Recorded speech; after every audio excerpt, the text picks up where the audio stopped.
So you have a judgment against a person or a company through the court, and now you need to collect on it.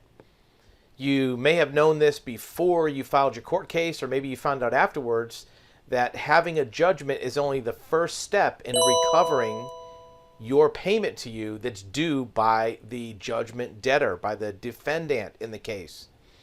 And we're going to walk you through what the process is of locating assets, seizing assets, and recovering assets for a judgment debt.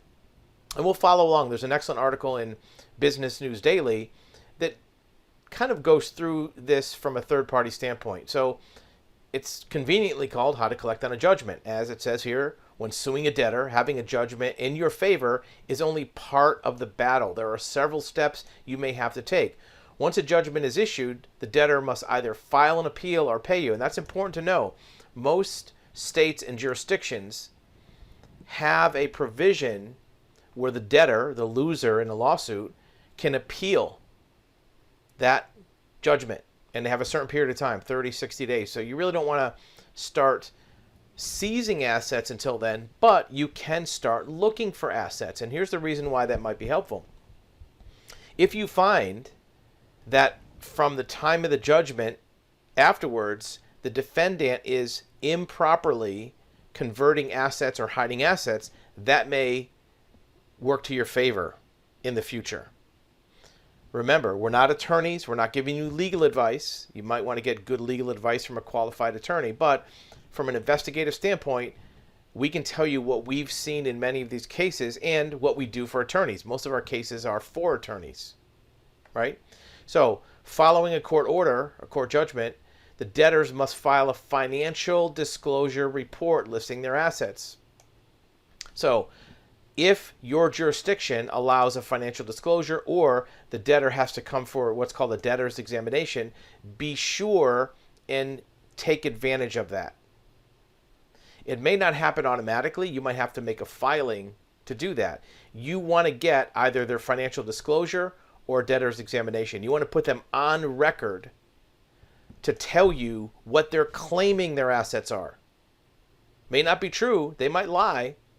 But even if they are, you want to have it documented what they're saying under the penalty of perjury. Because if you find something later that wasn't part of that financial disclosure or debtor's examination, you may have some additional rights coming to you. So get that done. Right? Then, it doesn't say that here, but you want to run an asset search, maybe at the same time. And we'll talk about what you're going to be looking for.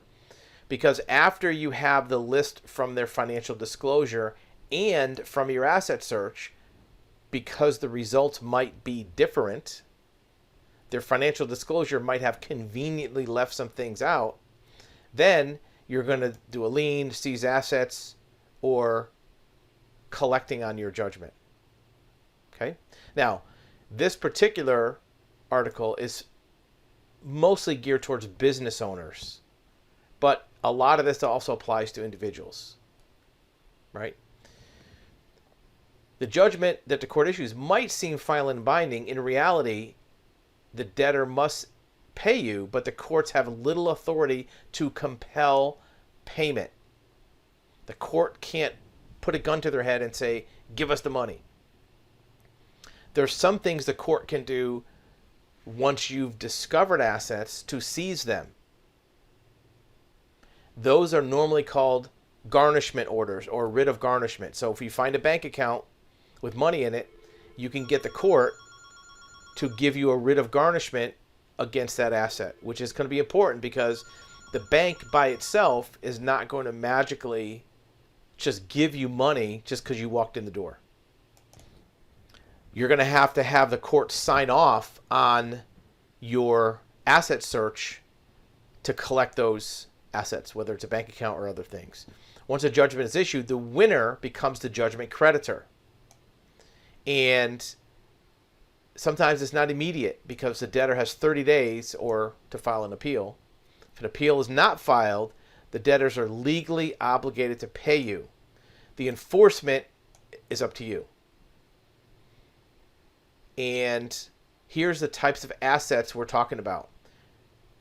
Cash, checking and savings accounts, investment accounts, business ownership, trust and inheritance, safes, vaults, and storage spaces. Keep that in mind. Secure storage spaces. A lot of times people will put things in self-storage to try to hide it. There's ways to get to that. Real estate, personal property, vehicles, jewelry, ATVs, boats. Property transfers may indicate fraud. It's called a fraudulent conveyance. It's a legal term. Again, get good legal advice if you're going to rely on any of this. So let's say somebody had any kind of asset, a boat, a car, real estate, and they transferred it to somebody else during your lawsuit or right after your lawsuit for below market value, below fair value. That's called a fraudulent conveyance. It means they're trying to hide assets. Because whatever money they received is now an exchange of an asset of tangible goods to cash. You can collect the cash. But if they said, well, this $100,000 car I sold for $5,000, they're trying to hide the other 95 from you. So it's called a fraudulent conveyance, and you can take action against those. There are some severe penalties. If a debtor doesn't appear for an examination, the judge may issue an arrest warrant. Probably won't do that. They may get a contempt of court order. They may get sanctioned. They're probably not going to throw them in jail. But if you find that they didn't show up or if they lied on your examination, you can get an order from the court to maybe get you reimbursement of the fees and costs you have to pay to find it out on your own. Investigative fees, legal fees. Sometimes you can compel them to give more information than they would have had to come forth with at a debtor's examination. Sometimes the debtor's examination is just verbal and they have to sign some paperwork. If they don't show up or if they lie, now you can force them to give tax returns or loan documents to kind of help you fill in the blanks. Some debtors may still resist payment. You think? A lot of debtors are going to resist payment. In that case, you may be able to seize assets. Garnishing wages, that sounds like a good idea, but wages are a small amount every week and you have to garnish it every week and wait. But you can take cash and assets from a business. Well, a lot of times these assets don't have to be worth a lot to you. They could be worth a lot to somebody else, like their website, their email, their phone number. Even though you're not going to make millions off their website or email or phone number, a debtor faced with losing those might come up with some cash so they can stay in business. Real estate and vehicles, you can seize. How long does it take to enforce the judgment? Well, technically, you can enforce it immediately. If you find a bank account the next week, you can garnish that bank account immediately. You'll see on our website options for doing a bank account search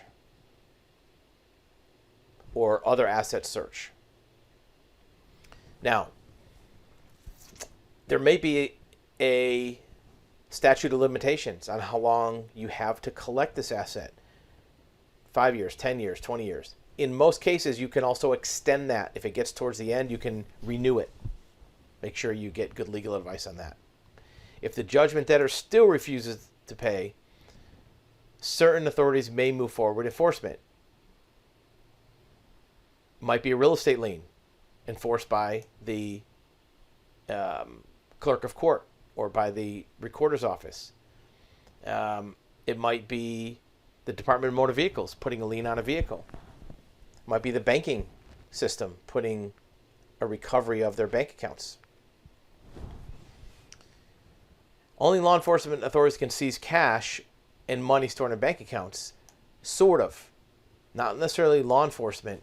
If you have a valid judgment debt and you get a writ of garnishment signed by a judge, you or your attorney can present that to the bank to have them just give you the money.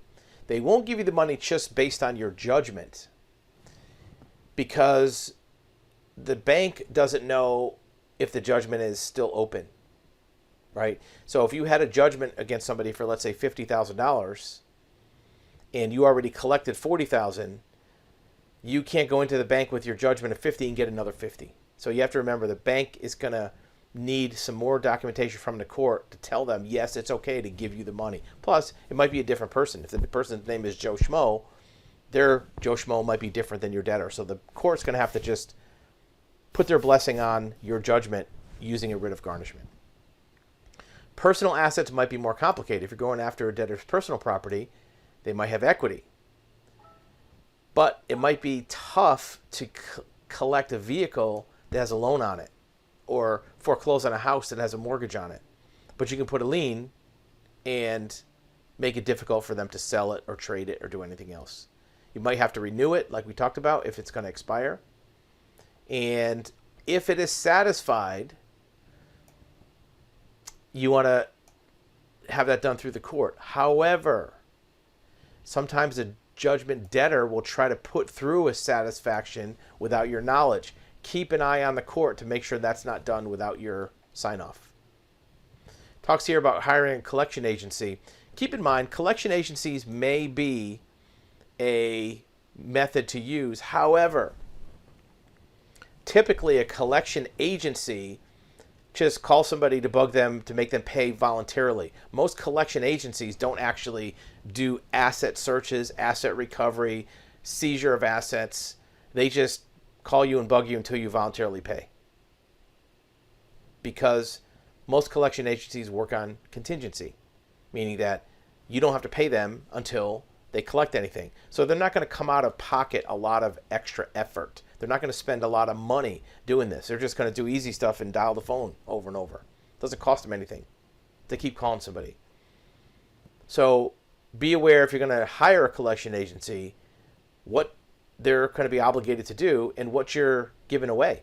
If you give away a third of your judgment to a collection agency, that might be permanent. If later on you decide to hire a professional judgment collector or a judgment recovery firm or an investigative firm that you have to pay money to, that collection agency still might be eligible to keep part of anything you get. So make sure you understand the difference between collection and recovery. Collection is just begging them on the phone to pay. Recovery is finding assets and seizing them. One is active, one is passive. So if you want more information about asset searches, judgment debts, and collecting on a judgment, you can reach our website, activeintel.com. It's got a whole section on asset searching, and we'd be glad to help.